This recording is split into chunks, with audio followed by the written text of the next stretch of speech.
I'm an artist. I'm a rapper. I make music, hip-hop. And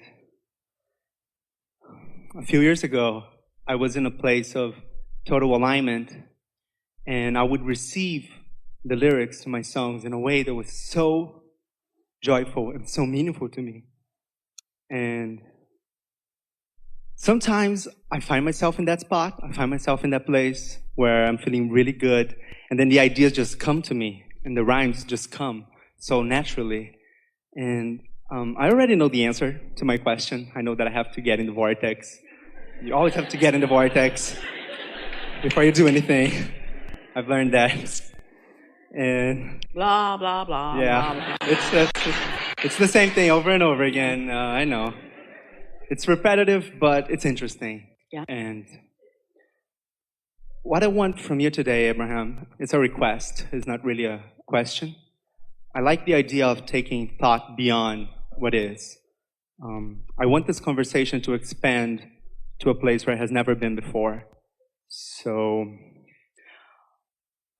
the other day I was thinking about inspiration that comes from within, inspiration from a place of feeling worthiness. Inspiration from the receiving mode. From the receiving mode, yes. Yes. Which means from the mode of no resistance, from that pure, clear space. Yeah. Before you go further, can you hold that? You know where you're going with it enough that you'll keep it? We have a question for you.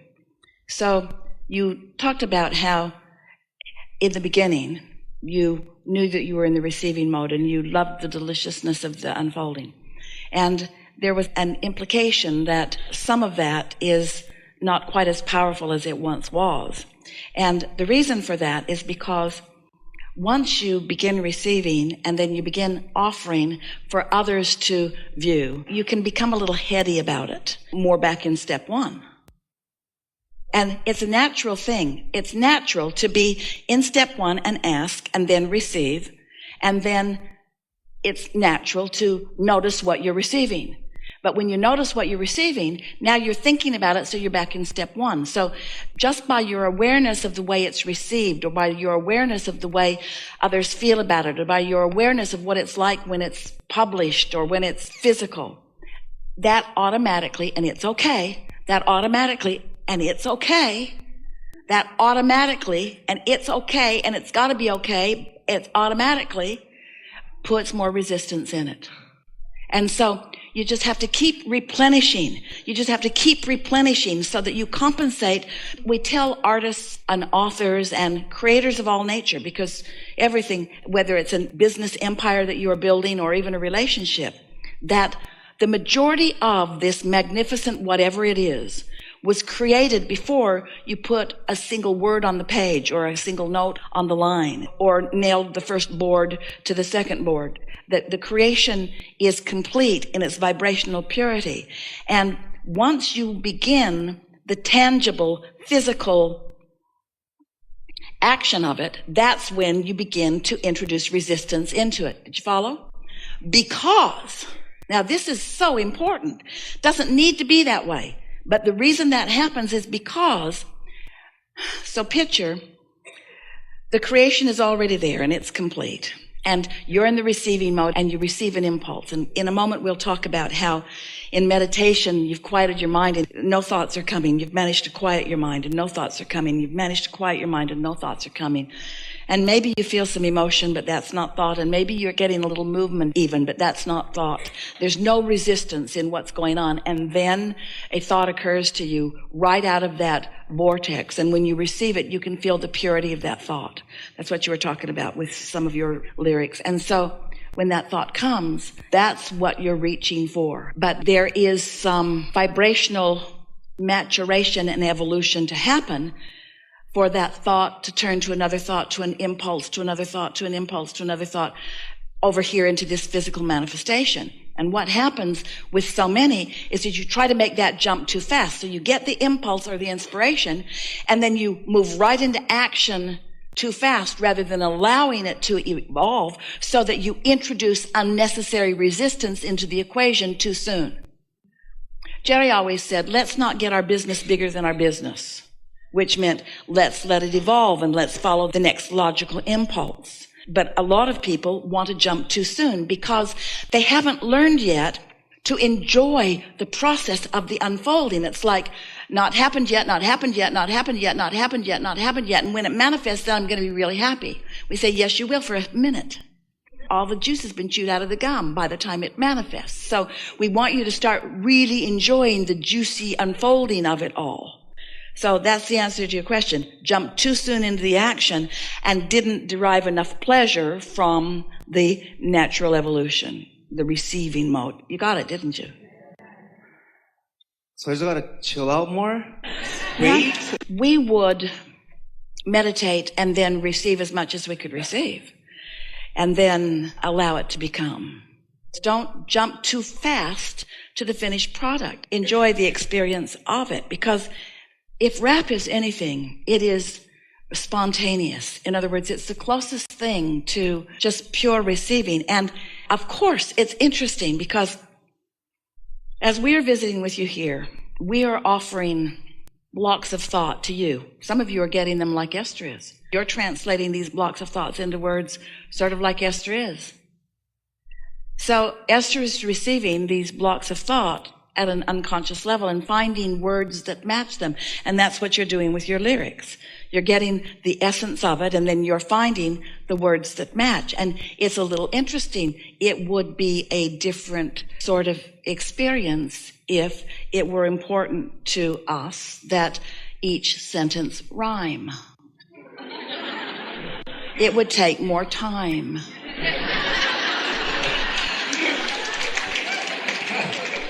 But you have to acknowledge that in that there is an introduction of your conscious mind. Jerry always said, Abraham uses so much more of your vocabulary than you do. And Esther said, huh? And Jerry said, you mostly just use two words, thing and stuff. He's playing with her, but Esther knows that we do use more of her vocabulary because there are words that she knows, and so at this unconscious level, some of them come to the surface, and your ability to rhyme is there also, but that rhyming gets your conscious mind involved, and so you're reaching for that balance. The more you allow yourself to just allow it to flow without trying to produce a finished product so quickly, then the more satisfaction you'll have with the concepts along the way. There is a non-physical rhythm. That's why music and dance are so wonderful. And when you say you want to be on the leading edge of thought and that you want this conversation to go where no conversation has ever gone before, and it already has, when you realize that you are in a constant evolutionary flow and you realize that your inner being is already there, and now you're in the receiving mode. You see, in this perfect dance that we are all doing together, we're all together before your birth, and then you came splat into your physical body. And here you are in your physical body, out ahead of that where your inner being is, because now you are having exposure to the physicality of life out here on the leading edge that now your inner being is taking in. Everything that you experience, your inner being is now experiencing. So you have led your inner being into a new place. Then you sifted through contrasts that your inner being cannot sift through, because your inner being is in a frequency that cannot sift through the contrast of this. Make sense to you? All with good reason.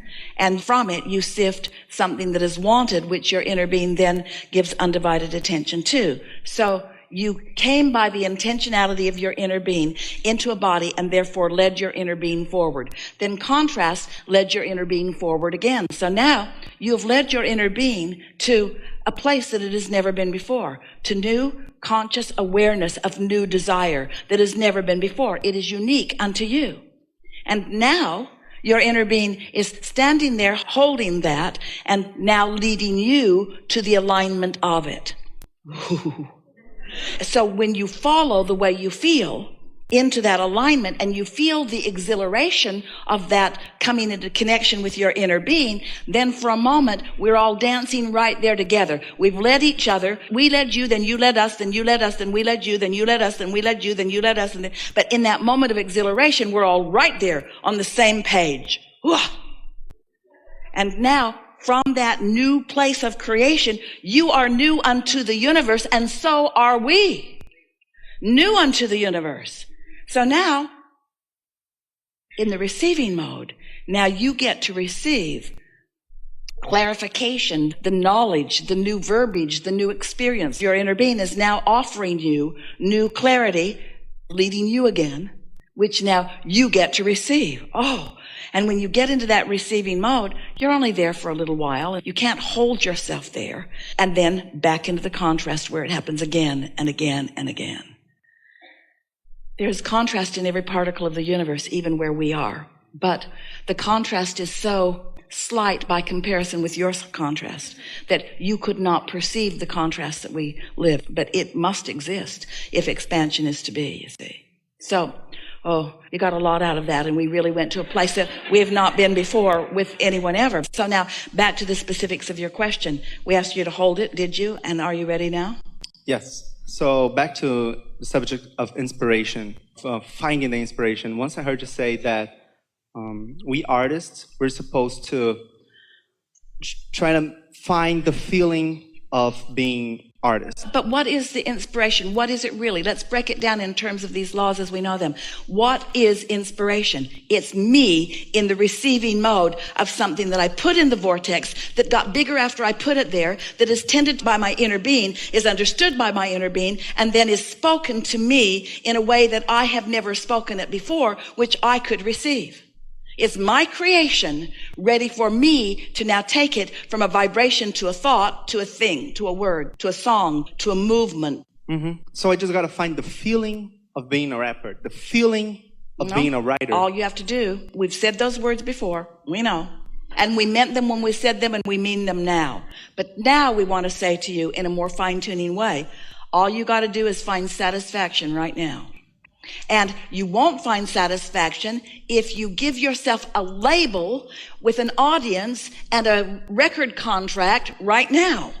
When you put too much into it that hasn't come into manifestation out here in the what you want to call real life experience, you disallow the potential for joy that could be there right now. When you receive a joyful thought, can that not be enough? Or do you need to run right now and tell it to somebody? Is it not enough until somebody else hears it and agrees with you that it was wonderful? This is an important question. Is your rendezvousing with your inner... This is sarcasm.